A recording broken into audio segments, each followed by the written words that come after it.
una hoteli, mgahawa, ofisi ya aina yoyote, lakini mteja wako anatakiwa kukuuliza kwanza, hapa mnafanya kitu gani? Hilo ni kosa kibiashara.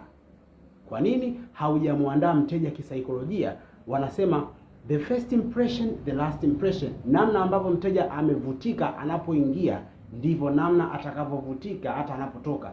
Haijalishi umempatia huduma kiasi gani, as long as umejitahidi kumuandaa mteja, ndivyo atakavyoichukulia ofisi yako. Wewe ni mtu wa hoteli, muandae mteja. Ni mtu wa mgahawa, muwekee picha kadhaa ambazo zinaonyesha huduma ya vyakula ambavyo unavifanya. Rahisi kabisa. Hotelini mtu anatoka na mawazo kwake, anakuja kwako kurelax, muwekee zile picha ambazo zina tafsiri ya kurelax. Mimi natengeneza picha za aina zote. Billion Arts of Culture kutokea Sinza Darajani, barabara ya Mama Salma Kikwete. Namba zangu ni zile zile 0675 48 74 24. Mimi nasema chao.